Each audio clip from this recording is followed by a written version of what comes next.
하나님의 말씀 신명기 31장 16에서 22절 같이 읽겠습니다. 시작.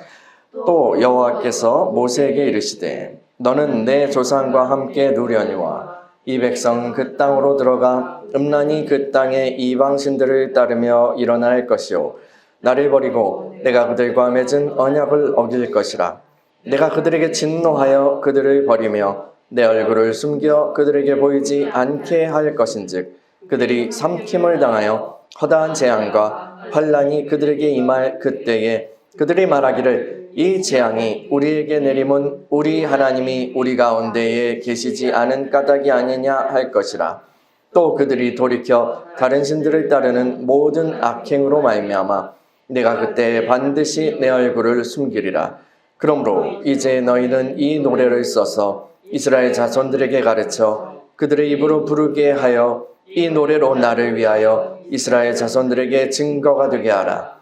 내가 그들의 조상에게 맹세한 바와 같이 젖과 꿀이 흐르는 땅으로 그들을 인도하여 들인 후에 그들이 먹어 배부르고 살찌면 돌이켜 다른 신들을 섬기며 나를 멸시하여 내 언약을 어기리니 많은 재앙과 환난을 당할 때 그들의 자손이 부르기를 잊지 아니한 이 노래가 그들의 앞에 증인처럼 되리라. 나는 내가 맹세한 땅으로 그들을 인도하여 드리기 전 오늘 나는 그들이 생각하는 바를 아노라. 그러므로 모세가 그날 이 노래를 써서 이스라엘 자손들에게 가르쳤더라. 아멘. 하나님, 우리가 주의 말씀 앞에 섭니다. 성령 이 시간에 우리 가운데 운행하여 주시고 또 우리 안에서 친히 해석자 되어주시며 하나님의 말씀 통한 주님의 마음을 깨닫게 하시고 주님의 뜻을 깨닫게 하시고 주님의 길로 행하게 하여 주시옵소서. 성령님, 우리가 주님을 찬양합니다. 하나님 아버지의 놀라운 그런 사랑 가운데로 우리를 이끄시며 그 사랑 가운데서 우리가 회복되고 변화되게 하여 주시옵소서. 예수 그리스도의 이름으로 기도합니다. 아멘. 샬롬. 여러분, 노래에는 정말 놀라운 그런 신비한 힘이 있습니다. 노래는 우리의 가슴 깊은 곳을 터치하죠. 어떤 노래를 이렇게 듣고 있으면 나도 모르게 눈물이 쫙 그렇게 흐를 때가 있어요. 어떤 노래를 통해서 치유가 일어나기도 합니다. 어떤 노래는 사람들의 가슴을, 우리의 가슴을 막 그렇게 뛰게 만들기도 해요. 또 어떤 노래 들으면 알 수 없는 힘이 막 솟아나기도 하죠.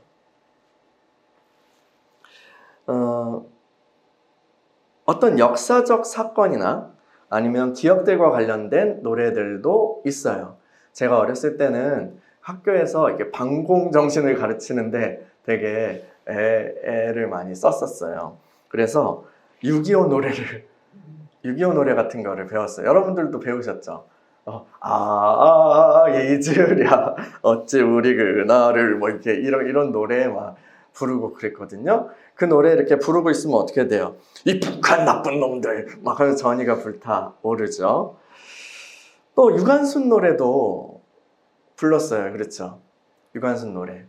옥중에 갇혀서도 만세 부르다 푸른 하늘 우러러 숨이 졌대요 하면 갑자기 막 마음이 막 이렇게 하면서 일제강점기에 만세를 부르던 그 조상들과 우리가 공명하게 되죠. 또 이무리완 행진곡 아세요? 사랑도 명예도 이 노래 앞서서 나가니 산자여 따르라. 이 땅의 민주주의를 위해서 자기 몸을 던졌던 그런 많은 분들을 생각하게 되는 그런 노래입니다. 그래서 시위 집회할 때 사람들이 꼭 부르는 노래 중에 하나잖아요.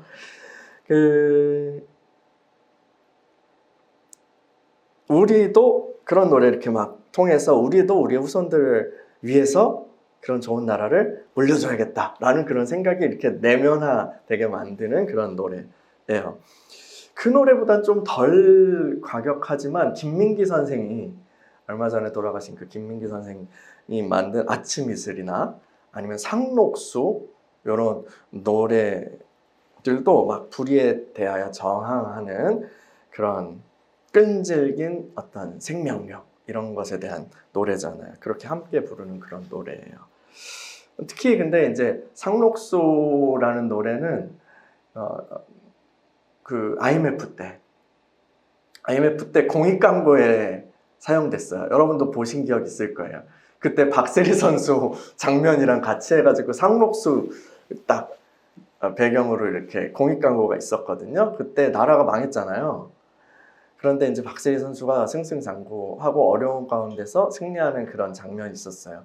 이 풀밭으로 가가지고 거의 칠 수가 없는 공이 됐는데 박세리 선수가 갑자기 신발이랑 양말을 벗더니 물로 들어가. 그리고 팍 쳐요. 그리고 골인 시켜요. 끝내 이 길이라 하면 그래 우리도 할 수 있어 하면서 사람들이 이제 막 그래 우리 함께 이겨내보자 하는 그렇게 마음을 모아줬던 기억이 있는 노래입니다. 그때 국민들이 하나로 막 군모으기 하고 정말 세계에서 유례 없는 그런 일이었어요. 이처럼 어떤 노래는 집단적인 기억과 그리고 감정을 불러일으켜가지고 사람들을 한 정체성을 가진 공동체로 막 각성시키는 그런 힘이 있어요. 이 얘기를 하는 이유는 오늘 우리가 다룰 본문이 바로 모세의 노래이기 때문이에요. 여호와 하나님께서 모세에게 말씀하셨어요. 모세야, 네가 죽을 날이 가까운 거 알지? 여호수아랑 같이 회막으로 나오렴. 그래서 모세는 자기 후계자인 여호수아와 함께 회막으로 나아가요. 거기에서 이제 그 구름 기둥으로 임하신 하나님과 만나죠. 모세, 너 이제 곧 죽을 거야. 근데 이 백성들은 약속의 땅으로 들어가겠지. 그들은 근데 그곳에서 나를 배신할 거야. 이방신들을 따를 거야. 나는 진노해서 그들을 버리고 내 얼굴을 그들에게 숨길 거야. 그들은 그때 그런 상황이 왔을 때 그 상황을 잘 이해할 수 없을 거야. 아, 하나님이 없구나 라고 생각할 수도 있어. 그러므로 그때 제대로 깨달을 수 있도록 너는 노래를 하나 만들어라. 그래서 이스라엘 자손들에게 지금부터 부르게 해. 이 노래가 증거가 돼서 그들을 깨우칠 거야. 모세는 하나님의 명령을 따라서 노래 하나를 만들어요. 그리고 이스라엘 자손들에게 가르쳐요. 이것이 바로 신명기 32장 2장에 기록된 모세의 노래입니다. 오늘 우리는 이 노래를 함께 묵상해 보려고 해요. 모세는 노래의 첫 부분에서 하늘과 땅을 소환해요. 그리고 하나님의 영광스러운 이름을 선포하죠. 우리 본문으로 한번 가볼까요? 신명기 32장 1에서 4절. 신명기 32장 1에서 4절 같이 읽겠습니다. 시작. 하늘이여 귀를 기울이라. 내가 말하리라. 땅은 내 입의 말을 들을지어다. 내 교훈은 비처럼 내리고 내 말은 이슬처럼 맺히나니 연한 풀 위에 가는 비 같고 채소 위에 단 비 같도다. 내가 여호와 이름을 전파하리니 너희는 우리 하나님께 위엄을 돌릴지어다. 그는 반석이시니 그가 하신 일이 완전하고 그의 모든 길이 정의롭고 진실하고 거짓이 없으신 하나님이시니 공의로우시고 바르시도다. 아멘. 노래는 어떻게 시작하냐면 하나님으로부터 시작해요. 하나님이 계신다. 하나님이 계신다. 여러분, 하나님이 계신다라는 것은 놀라운 계시예요. 그리고 그 하나님이 정의롭고 진실하고 거짓이 없으신 분이라는 것도 놀라운 계시죠. 그 계시가 없는 사람들의 신화를 보세요. 신들이 아주 저급해요. 서로 바람 피우고 막 음모를 꾸며가지고 어떻게 하고 그러잖아요. 근데 하나님이 계시고 그 하나님은 그렇지 않다는 거죠. 그 하나님을 알고 그분을 예배하고 그분을 의지하는 것이야말로 모든 피조물들의 생명이 됩니다. 하나님은 참으로 좋으신 분이세요. 그리고 위대한 분이시죠. 모세는 그렇게 하나님의 영광, 하나님의 위대하심을 노래하면서 시작해요. 그런데요, 그에 대비해서 이 땅의 사람은 그렇지 않습니다. 32장 5절 읽어볼게요. 시작. 그들이 여호와를 향하여 악을 행하니 하나님의 자녀가 아니요 흠이 있고 삐뚤어진 세대로다. 우리 성경에는 그들이라고 되어 있습니다. 그런데 새 번역은 너희가 라고 되어 있어요. 너희가. 그리고 NET 바이블은 His people이라고 그렇게 번역해요. 좀 더 친절하죠. 그래서 그들은 언약 백성인 이스라엘, 그 노래를 이제 부를 이스라엘을 가리킬 거예요. 하나님께서는 그들을 불러서 그분의 백성 삼아 주셨어요. 그런데 지금 이스라엘 백성은 하나님의 뜻과는 정반대의 길 위에 있어요. 그들은 하나님의 자녀로 부름을 받았음에도 불구하고 그런 모습이 아니에요. 흠이 있고 비뚤어진 세대가 되었어요. 이건 비극이죠. 여러분, 저와 여러분들도요, 새 언약을 통해서 하나님의 자녀가 되었어요. 그렇죠? 그분의 자녀가 된다는 것, 그분의 자녀가 된다는 것은 단순히 이제 죽으면 천당 가지라는 것만이 아니에요.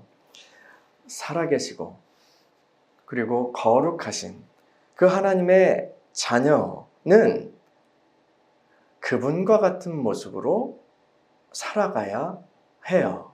그것이 하나님의 자녀가 된다는 것의 의미예요. 한편으로는 그건 특권이지만 부담이기도 하죠. 그 길이 아닌 다른 길로 빠지는 것은 그 부르심에 역행하는 거예요. 그래서 사도는 빌립보서에서 이렇게 말해요. 분명히 신명기 이 말씀을 염두에 두고 말하는 걸 거예요. 우리 잠시 이 32장 잠시 그 줄로 표시해 놓고 빌립보서 2장으로 한번 가볼게요. 새언약의 백성이 된 그리스도인들에게 사도가 권면하는 말이에요. 빌립보서 2장 12에서 16절. 빌립보서 2장 12에서 16절 같이 읽어볼게요. 시작. 그러므로 나의 사랑하는 자들아, 너희가 나 있을 때뿐 아니라 더욱 지금 나 없을 때에도 항상 복종하여 두렵고 떨림으로 너희 구원을 이루라. 너희 안에서 행하시는 이는 하나님이시니 자기의 기쁘신 뜻을 위하여 너희에게 소원을 두고 행하게 하시나니 모든 일을 원망과 시비가 없이 하라.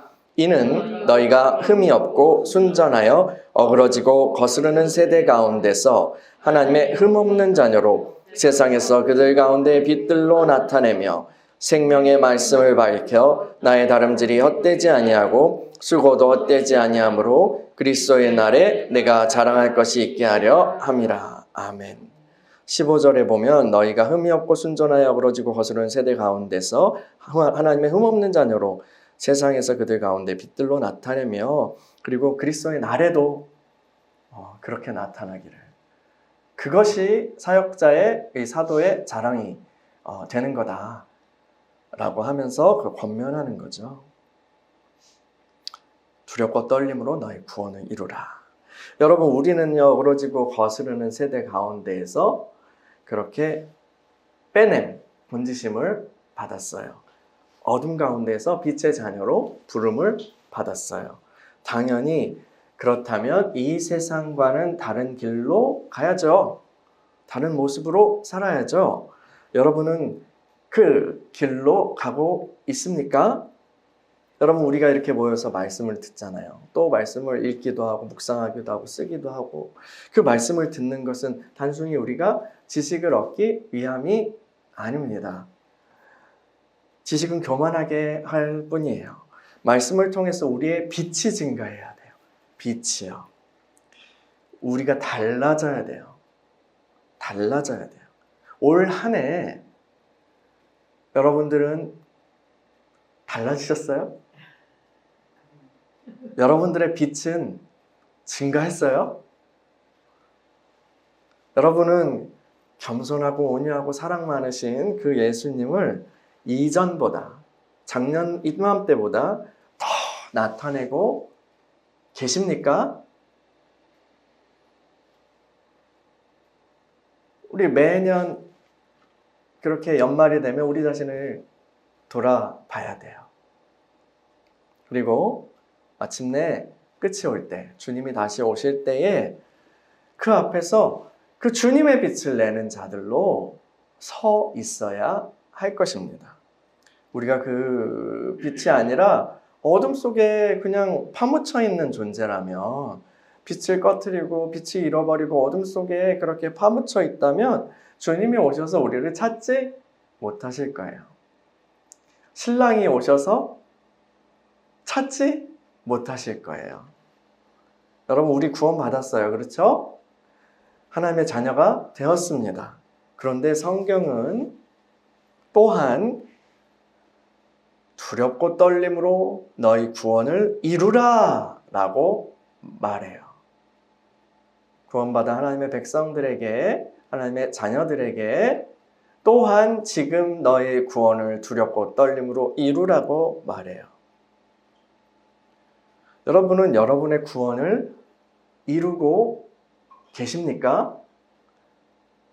한 해 동안 얼마나 이루셨습니까? 신명기 32장 6에서 14절 읽어볼게요. 신명기 32장으로 다시 돌아가 볼게요. 신명기 32장 6에서 14절. 신명기 32장 6에서 14절 같이 읽겠습니다. 시작. 어리석고 지혜 없는 백성아, 여호와께 이같이 보답하느냐? 그는 내 아버지시오 너를 지으신 이가 아니시냐? 그가 너를 만드시고 너를 세우셨도다. 옛날을 기억하라. 역대의 연대를 생각하라. 내 아버지에게 물으라. 그가 내게 설명할 것이요. 내 어른들에게 물으라. 그들이 내게 말하리로다. 지극히 높으신 자가 민족들에게 기업을 주실 때에, 인종을 나누실 때에 이스라엘 자손의 수요대로 백성들의 경계를 정하셨도다. 여호와의 본깃은 자기 백성이라. 야곱은 그가 택하신 기업이로다. 여호와께서 그를 황무지에서 짐승이 부르짖는 광야에서 만나시고 호위하시며 보호하시며 자기의 눈동자같이 지키셨도다. 독수리가 자기의 보금자리를 어지럽게 하며 자기의 새끼 위에 너풀거리며 그의 날개를 펴서 새끼를 받으며 그의 날개 위에 그것을 엎는 것 같이 여호와께서 홀로 그를 인도하셨고 그와 함께한 다른 신이 없었도다.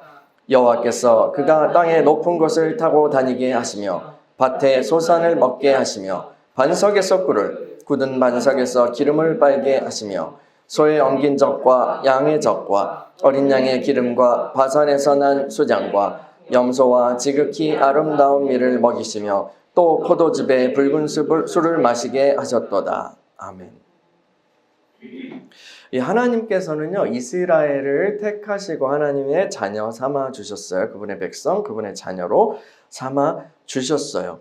근데 여러분, 8절에는 되게 재밌는 표현이 나와요. 인종을 나누실 때에 이스라엘 자손의 수요대로 백성들의 경계를 정하셨도다 라고 합니다. 이거 되게 독특한 표현이죠. 그렇죠?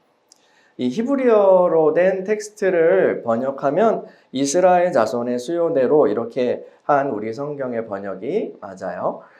그런데 이 70인역 그리스어로 된 히브리 구약 성경이죠. 그거나 아니면 다른 사본들에 의하면 이스라엘 자손들의 수요대로 이런 식이 아니라 하나님의 아들들의 수요대로 라고 돼 있어요. 하나님의 아들들의 수요대로 백성들의 경계를 정하셨도다. 이런 식으로 돼 있다고요. 이 하나님의 아들들은 천사를 얘기해요. 천사요.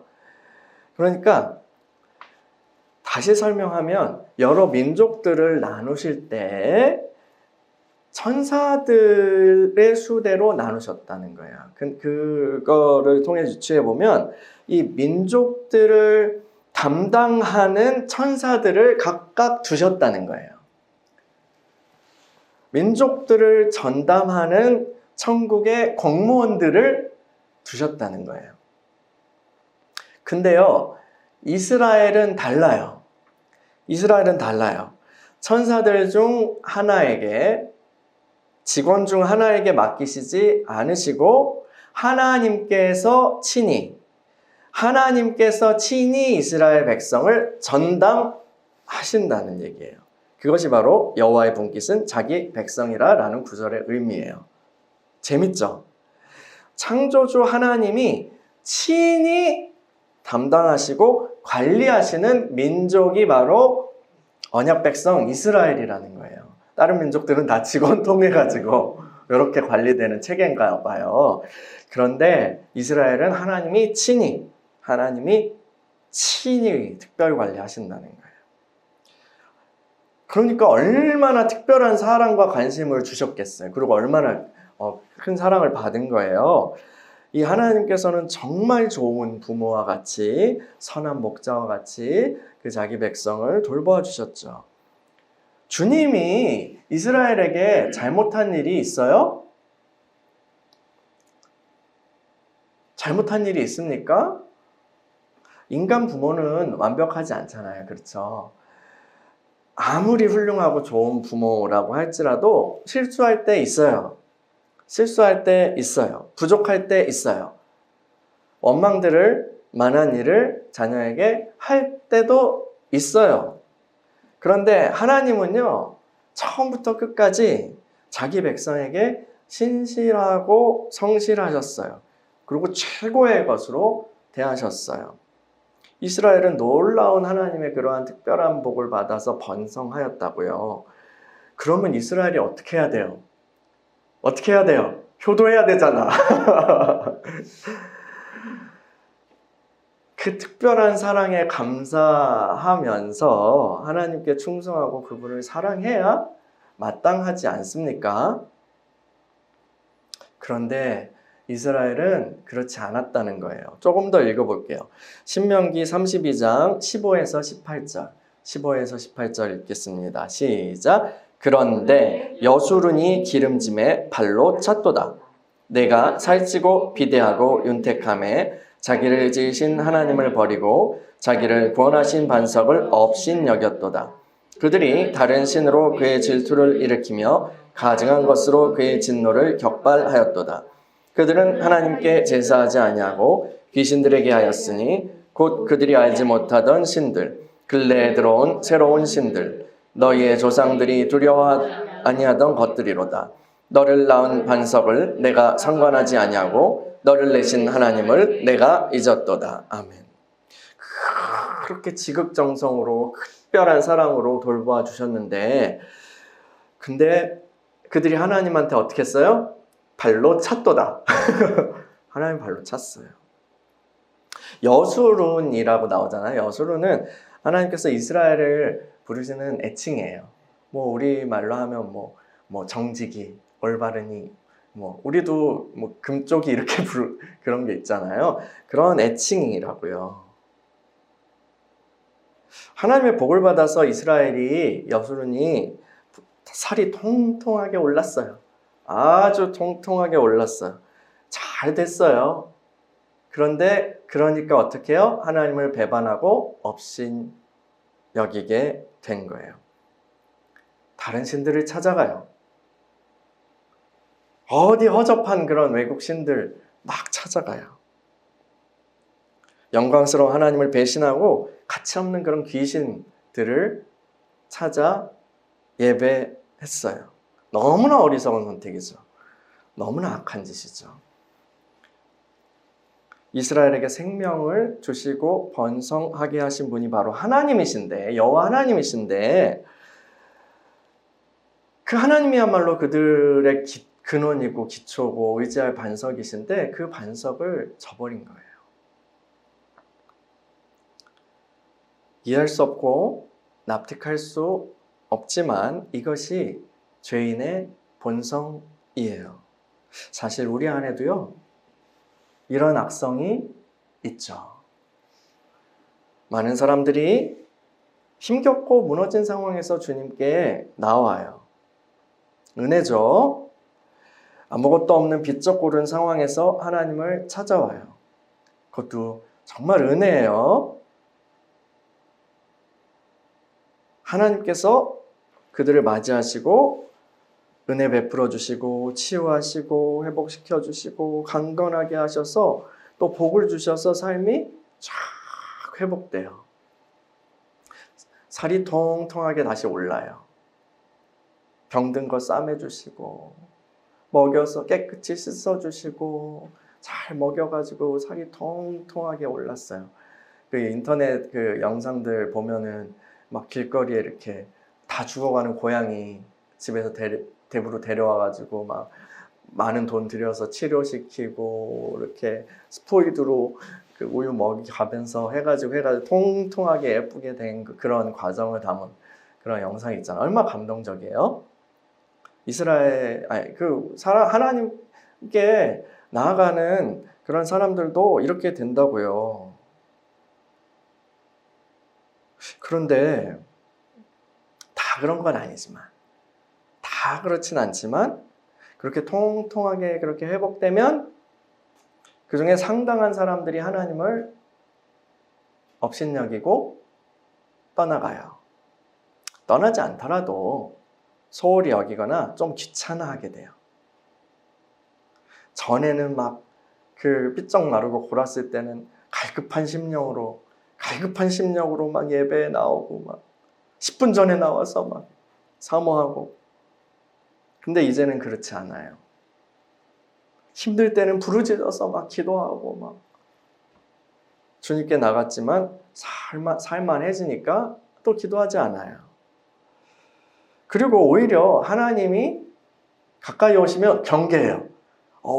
내가 가진 거를 또 달라고 하실까봐, 뭐 막 일 시키실까봐, 하나님이 내 거를 빼앗아 가시기라도 할 것처럼 막 거리를 벌리기 시작해요. 사실 그 모든 것은 하나님께서 주신 것임에도 불구하고 말이죠. 여러분, 주님께서 10명의 나병 환자를 치료해 주셨잖아요. 불쌍히 여기시고 치료해 주셨잖아요. 근데 다시 돌아와서 감사한 사람은 1명이에요. 10분의 1이에요. 10분의 1이요. 그래서 그 돌아온 사람은 또 공교롭게도 사마리아 사람이었어요. 그는 주님께 치유받았을 뿐만 아니라 그 치유하시는 주님을 만났죠.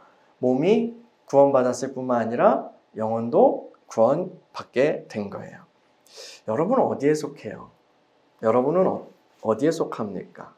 육신의 문제 해결과 상관없이, 상황과 상관없이 주님을 사랑하는 마음이, 나에게 그런 믿음이, 그런 사랑이 내 안에 있습니까? 그 반석이신 주님을 필요할 땐 찾았다, 필요 없어진 뻥 차버리는 그런 게 아니라 반석이신 주님께 단단히 뿌리받은 그런 신앙으로 서가고 계신가요? 신명기 32장 19에서 25절 읽어볼게요. 19에서 25절 시작. 그러므로 여호와께서 보시고 미워하셨으니 그 자녀가 그를 경노하게 한 까닭이로다. 그가 말씀하시기를 내가 내 얼굴을 그들에게서 숨겨 그들의 종말이 어떠함을 보리니 그들은 심히 패역한 세대요 진실이 없는 자녀임이로다. 그들이 하나님이 아닌 것으로 내 질투를 일으키며 허무한 것으로 내 진노를 일으켰으니 나도 백성이 아닌 자로 그들에게 시기가 나게 하며 어리석은 민족으로 그들의 분노를 일으키리로다. 그러므로 내 분노의 불이 일어나서 수월의 깊은 곳까지 불사르며 땅과 그 소산을 삼키며 산들의 터도 불타게 하는도다. 내가 재앙을 그들 위에 쌓으며 내 화살이 닿을 때까지 그들을 쏘리로다. 그들이 주림으로 쇠약하며 불같은 더위와 독한 질병에 삼켜질 것이라. 내가 들짐승의 이와 티끌에 기는 것의 독을 그들에게 보내리로다. 밖으로는 칼에, 방 안에서는 놀람에 멸망하리니 젊은 남자도 처녀도 백발노인과 함께 젖먹는 아이까지 그러하리로다. 아멘. 과거에 그런 스토리 많았잖아요. 이제 가난한 남자친구를 막 뒷바라지 해가지고 고시 공부를 시켜요. 고시 공부를 하는 남자친구를 만나가지고 계속 막 일하면서 밥도 사주고 막 하면서 뒷바라지 해요. 그런데 덜컥 이제 몇 년 만에 고시에 딱 붙어요, 남자가. 붙었더니 어떻게 돼요? 이 여자친구를 배신하고 다른 여자한테 가버리는 거예요. 너무 이 클리셰 같은 스토리가 너무 많아요, 사실요. 여러분이 그 여자친구라면 어떨 것 같아요? 마음이 무너지죠. 사랑했더니 이용만 당한 거잖아요. 하나님도요, 한결같은 사랑으로 이스라엘을 대하셨어요. 그런데 그들이 그 사랑 안에서 사람 구실 좀 하게 되니까 바로 배신을 때리네. 바로 갈아타네. 환승해버리네. 여러분, 여자가 하늘 품으면 어떻게 돼요? 온유하래도 서리가 내린다고 그랬어요. 근데 하나님께서 진노를 품으시면 어떤 일이 일어날까요? 이스라엘이 허접한 그런 신들 때문에 하나님 버린 것처럼 하나님도 다른 이방 백성들을 사용하셔서 이스라엘을 징계하십니다. 일단 이방 나라들을 잘 되게 하세요. 그리고 그들이 힘을 얻게 하십니다. 거기서 끝나지 않죠? 그 힘으로 이스라엘을 누르고 공격하고 압제하게 하십니다. 이 상황은 이 다윗이 막 블레셋 물리치고 한 것처럼 이스라엘이 믿음으로 싸워야 되는 그런 전투가 아니에요. 영적 그 전투 상황이 아니라고요. 이 상황은 무슨 상황이냐면 하나님께서 자기 백성을 떼찌떼찌 치고 계시는 거예요. 그러니까 그 이스라엘을 치는 이방인들 뒤에 누가 계세요? 하나님이 계세요. 하나님과 싸워서 이길 수 있어요? 없어요. 여러분, 우리 삶에서 어떤 위기들이 닥치죠. 어떤 위기들이 닥쳐요. 어떤 위기는 믿음으로 싸워 이기라고 주신 기회예요. 다윗이 골리앗을 물리쳤던 것처럼. 그런 기회예요. 영적인 힘을 기르게 하시고 또 싸움에서 이겨서 전리품을 챙기고 영토를 넓히게 하시려고 그렇게 주시는 상황이에요. 그럴 때는 우리는 담대하게 기도하고 믿음으로 싸워서 돌파하면 돼요. 그런데 이 위기의 질이 좀 다를 때가 있어요. 하나님께서 우리를 압박하시는 경우가 있다고요. 이스라엘처럼 완전히 그렇게 막 전방위적으로 그런 정도가 아닐지라도 경중은 있을지라도 하나님이 압박하시는 경우가 있어요. 이런 경우에는 이길 수가 없어요. 으악 하고 부르짖고 산에서 부르짖고 막 교회에서 부르짖고 주먹질을 막 하고 한다고 해서 돌파할 수 있는 게 아니에요. 왜요? 하나님이 적의 뒤에 계시기 때문에요. 그런 경우에는 먼저 누구와 관계를 풀어야 돼요? 하나님과 관계를 풀어야 돼요. 회개가 선행돼야 돼요. 내가 어디서부터 잘못되었는지 돌아보고 깨닫지 못하면 벗어날 수 없어요. 여러분, 하나님 피할 수 있어요? 하나님 피할 수 없잖아요. 그렇죠? 그분의 진노는, 그 진노의 불은 수올에까지 미친다고 그랬어요. 수올이 저승이에요. 저승이요. 음부, 저승이라고요. 그 진노가 우리가 죽으면 끝나는 게 아니라 저승까지 따라와서 불사른대요. 어떤 사람이 범죄 혐의로 조사를 받다가 죽으면 더 이상 그게 수사가 조사가 진행이 안 돼요. 공소권 없음인가? 그렇게 처리돼서 끝나요. 그런데 하나님 앞에서는 그렇게 끝나지 않아요. 죄가 얼마나 무서워, 죄에 대한 진노가 얼마나 무서운지 끝까지 추격하셔서 죽음 이후까지도 따라오셔서 불사르신다는 거예요. 밖으로 도망쳐도요, 방에 홀로 숨어 있어도 피할 수 없어요. 또 노약자라도 피할 수 없어요. 예외가 없어요. 하나님과 싸우는 인생이야말로 가장 불행한 인생이에요. 출애굽기의 바로왕이 대표적이잖아요. 그렇죠? 바로왕이요. 끝까지 자기 완고하게 버티다가 계속 얻어맞고 망하잖아요. 이 완고한 마음이야말로 하나님께서 심판을 정하셨다. 하나님께서 심판을 정하셨다는 의미로 볼 수 있어요.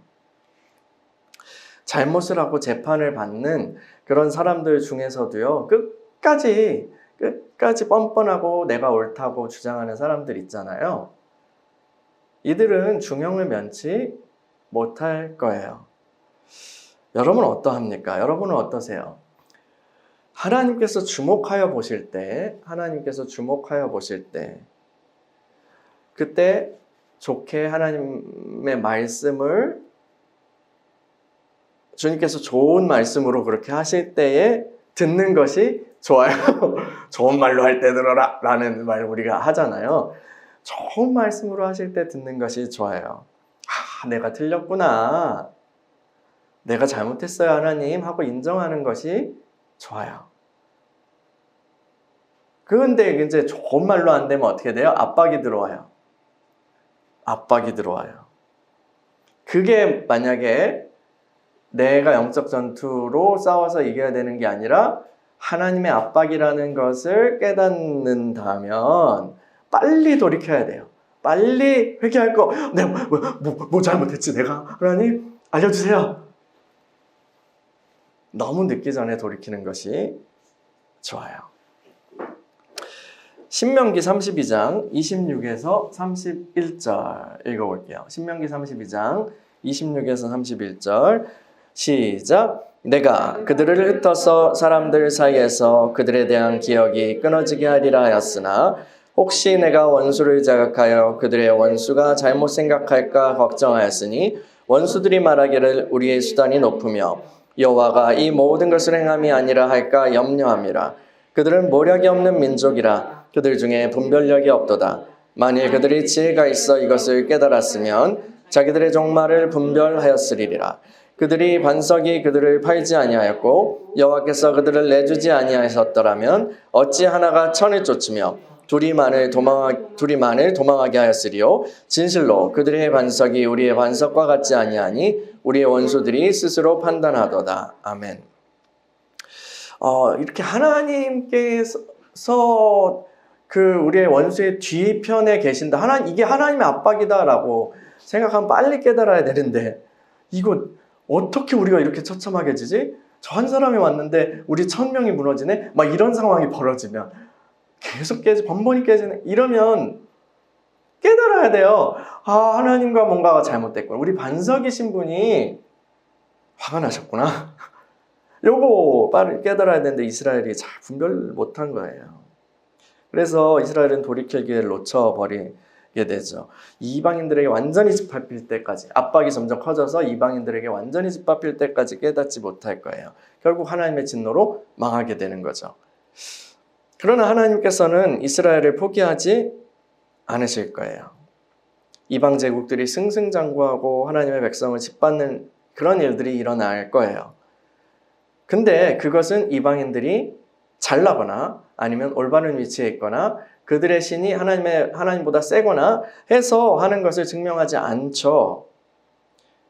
이 세상의 강한 자들은 자기들이 곧 정의인 것처럼 말할 거예요. 그런데 하나님이 살아계시는 한 그런 일은 벌어지지 않아요. 그건 사실이 되지 않을 거예요. 이방 제국의 왕들은 우리의 신이 너희 하나님을 이겼다라고 말할지 몰라요. 그러나 그것은 잘못된 관점이죠. 이스라엘이 이방인들에게 짓밟힌 것은 하나님이 이방신들에게 패배하셨기 때문이 아니라 하나님께서 자기 백성을 징벌하시기 위해 원수에게 짓밟히도록 내어주셨기 때문에 가능한 거예요. 사실 이방인들이 의지하는 신은 아무것도 아니에요. 그들의 의지하는 신은 견고한 반석이 되지 않아요.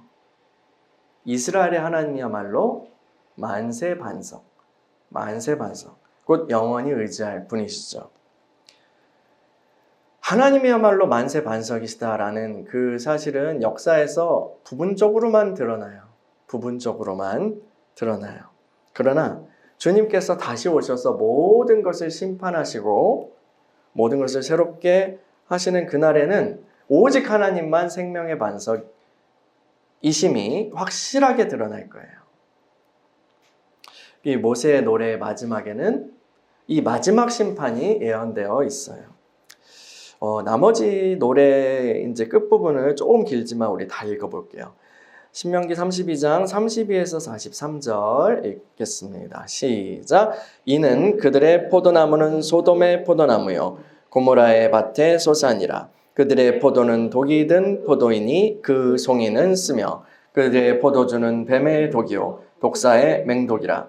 이것이 내게 쌓여있고 내 곳간에 봉하여 있지 아니한가. 그들이 실족할 그때에 내가 보복하리라. 그들의 환난 날이 가까우니 그들에게 닥칠 그 일이 속히 오리로다. 참으로 여호와께서 자기 백성을 판단하시고 그 종들을 불쌍히 여기시리니 곧 그들의 무력함과 갇힌 자나 노인자가 없음을 보시는 때로다. 또한 그가 말씀하시기를 그들의 신들이 어디 있으며 그들이 피하던 반석이 어디 있느냐. 그들의 재물의 기름을 먹고 그들의 전제의 재물인 포도주를 마시던 자들이 일어나 너희를 돕게 하고 너희를 위해 피난처가 되게 하라. 이제는 나 곧 내가 그인 줄 알라. 나 외에는 신이 없도다. 나는 죽이기도 하며 살리기도 하며 상하게도 하며 낫게도 하나니 내 손에서 능히 빼앗을 자가 없도다. 내가 하늘을 향하여 내 손을 들고 말하기를 내가 영원히 살리라 하였노라. 내가 내 번쩍이는 칼을 갈며 내 손이 정의를 붙들고 내 대적들에게 복수하며 나를 미워하는 자들에게 보응할 것이라. 내 화살이 피에 취하게 하고 내 칼이 그 고기를 삼키게 하리니 곧 피살자와 포로된 자의 피요 대적의 우두머리의 머리로다. 너희 민족들아 주의 백성과 즐거워하라. 주께서 그 종들의 피를 갚으사 그 대적들에게 복수하시고 자기 땅과 자기 백성을 위하여 속죄하시리로다. 아멘.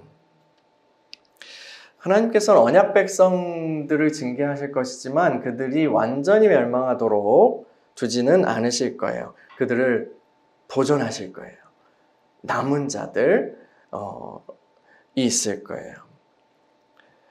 뿐만 아니라 때가 되면 그들을 짓밟고 압제하던 이방 제국들을 세상 권세를 다 징벌하시고 언약 백성들을 구원하실 거예요. 단순히 이 세상의 한 제국을 심판하시는 것을 넘어서서 그 이상으로 이스라엘을 어둠의 길로 빠뜨렸던 그 이 세상 깊은 죄의 권세, 사망의 권세, 마귀의 권세, 이 시스템 전부한테 합당한 심판을 내리실 거예요. 또한 이 땅에서 그럼에도 불구하고 주님의 말씀을 붙들고 의로운 길로 행하고 때로는 그 길로 가다가 목숨을 핍박받고 목숨을 잃었던 그 사람들의 한 맺힌 기도를 들어주실 거예요. 그래서 하나님 복수하시는 하나님이다 라고 하는 게 이 장면 때문에 그런 거예요. 의를 위하여 핍박받고 살해당한 그 주의 백성들의 원수를 갚아주신다는 거죠. 여러분, 요한계시록에 나타난 그 심판의 이야기가 이미 그 원형이 이 모세의 노래에 다 담겨 있는 거예요. 이 모세의 노래가 바로 그 선지서에 계시되는 선지자들을 통해서 예언된 그 예언들의 원형이 되는 거죠. 그리고 우리가 살펴봤던 요한계시록의 종말에 되어질 일까지도 이미 하나님은 모세를 통해서 다 예언해 놓으신 거예요. 지난 시간에 살펴봤던 것은 새 생명의 측면, 마음의 할례의 측면, 그 회복의 측면에서 예언하신 거라면 여기서는 어떤 게 중점이냐면 심판이요. 심판하시는 하나님, 그 심판이 근데 단순히 한 나라에 대한 심판이 아니라 이스라엘을 타락시킨 하나님의 백성을 망가뜨렸던 그 죄의 세력까지도 완전히 없이 하실 것이다. 그 심판하신 하나님의 구원, 거기에 초점이 맞춰 있는 예언이 바로 모세의 노래예요. 그날이 오면 근데 하나님의 백성들이 먼저 심판을 받고 그의 원수들이 멸망을 당하게 될 거예요. 심판은 하나님의 집에서 먼저, 그 후에 세상. 이걸 사도들이 얘기하는 게 다 구약 성경에 게시된 진리라니까요. 그렇게 되면 하나님의 심판이 이 땅에 임하면 이 세상에서 죄, 그리고 그로 인한 저주들이 완전히 사라지게 될 거예요. 거룩한 백성들이, 죄와 상관없는 거룩한 백성들이 새롭게 된 거룩한 세상에서 살아가게 될 거예요. 여러분, 우리가 복음을 전할 때요. 우리가 복음을 전할 때는 반드시 이 심판의 진리를 함께 전해야 돼요. 심판이요. 여러분, 심판이 있습니다. 이 심판을 피할 수 있는 사람은 없습니다. 저승에 간 사람도 심판받으러 호출돼요. 죽은 사람도 다 풀려 나와요. 힘으로 버틴다고, 권력으로 무마한다고, 법기술로 어떻게 비튼다고 빠져나갈 수 없어요. 하나님의 심판은요. 그 심판대 앞에 다 서게 될 거예요. 누구나 다요. 하나님을 미워하는 이들은 하나님의 진노를 받게 될 거예요. 하나님을 사랑하는 이들은 긍휼히 여김과 생명을 얻게 될 거예요. 하나님께서 이 세상을 완전히 심판하시기 전에 살 길을 열어주세요. 하나님의 백성, 그를 보존하시고 그들을 모으시는 일이 먼저 나타나요. 그들을 먼저 해방하시는 일이 먼저 나타나요. 어떻게요? 독생자 예수 그리스도를 이 땅에 보내심으로 그렇게 하시죠. 그분은 이 세상에 오신 빛이에요. 빛이요. 그래서 그분이 오셨을 때에 빛에 속한 사람들은, 하나님께서 택하시고 빛에 속한 사람들은 그 빛을 알아보고 그 빛을 보면서 감격해서 그 빛에 안기게 돼요. 다가가게 돼요. 그분을 영접할 수밖에 없어요. 그분을 영접하고 하나님의 편에 서게 되는 거예요. 그게 믿는 거예요. 그게 회심이에요. 그게 예수님 영접하는 거예요. 빛을 알아보고 빛에 나아가는 거예요. 그리고 하나님을 사랑하게 되는 거예요. 요한복음이 이러한 관점에서 이걸 설명해요. 요한복음 3장으로 가볼게요. 요한복음 3장 16에서 21절 같이 읽어보겠습니다. 요한복음 3장 16절은 우리가 다 그렇게 암송하는 구절이잖아요. 그죠? 요한복음 3장 16에서 21절 같이 읽겠습니다. 시작. 하나님이 세상을 이처럼 사랑하사 독생자를 주셨으니 이는 그를 믿는 자마다 멸망하지 않고 영생을 얻게 하려 하심이라. 하나님이 그 아들을 세상에 보내신 것은 세상을 심판하려 하심이 아니요 그로 말미암아 세상이 구원을 받게 하려 하심이라. 그를 믿는 자는 심판을 받지 아니하는 것이요 믿지 아니하는 자는 하나님의 독생자 이름을 믿지 아니하므로 벌써 심판을 받은 것이니라. 그 정죄는 이것이니 곧 빛이 세상에 왔으되 사람들이 자기 행위가 악함으로 빛보다 어둠을 더 사랑한 것이니라. 악을 행하는 자마다 빛을 미워하여 빛으로 오지 아니하나니 이는 그 행위가 드러날까 함이요 진리를 따르는 자는 빛으로 오나니 이는 그 행위가 하나님 안에서 행한 것임을 나타내려 함이라 하시니라. 아멘.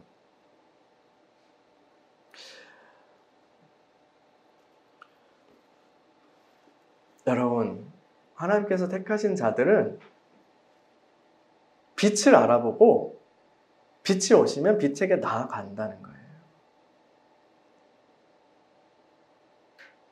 빛이신 예수님께 나오게, 저와 여러분들을 나오게 하신 하나님의 은혜에 감사합니다.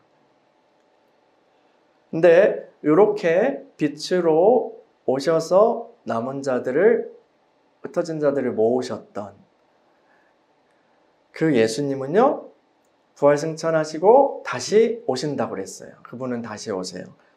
그런데 이번에는 재판장으로 오실 거예요. 예수님은 재판장이시면서 또한 그 재판의 기준, 그 법이 되실 거예요. 예수 그리스도의 사람들은 주님이 다시 오실 때 즐거워할 거예요. 기뻐할 거예요. 감격할 거예요.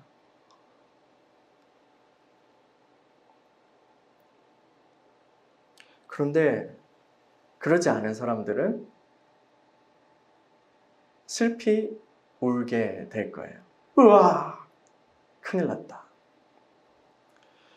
자신은 어두우면서 빛의 자녀라고 우기는 것은 받아들여지지 않을 거예요.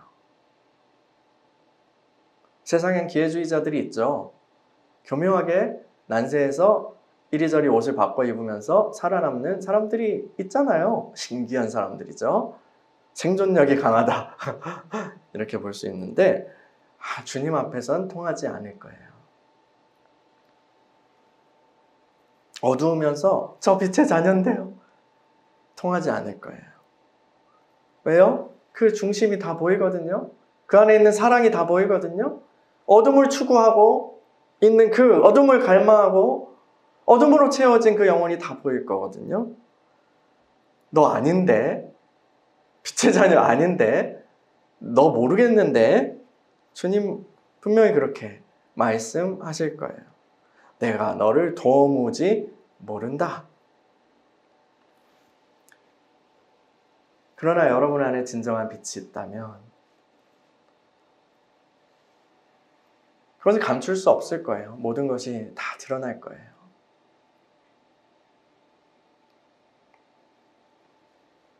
우리가 빛에 속한 자라면 빛이신 예수님을 알아보고 그분을 더 사랑하게 돼요. 사랑하고 사모하고 갈망하게 돼요. 입으로만이 아니라 전 존재와 생애로 예수 그리스도께 나아가게 돼요. 그게 구원의 길이에요. 두렵고 떨림으로 구원을 이루라 하신 말씀이에요. 그 사랑을 따라가는 거. 바울이 그러잖아요. 너희 안에 소원을 두고 행하게 하신다. 그 소원이요, 뭐 다른 여타의 그런 일들에 대한 것, 뭐 소유물에 대한 걸 수도 있겠죠. 성취에 대한 걸 수도 있겠죠. 근데 바울이 지금 얘기하는 것은 문맥에서 보다 더 근원적인 것 같아요. 예수 그리스도. 그분을 향한 사랑이요. 그 구원을 향한 소망이요. 여러분, 그 갈망이, 그 사랑이, 그 빛이 여러분 안에 있으십니까? 그 소원을 따라서 끝까지 전진하는, 포기하지 않고 그렇게 끝까지 완주하는 저와 여러분들이 되기를, 끝까지 승리하는 저와 여러분들이 되기를 축원합니다. 주님께서 우리에게 이러한 은혜를 주시기를 간구합니다. 함께 우리 기도하겠습니다.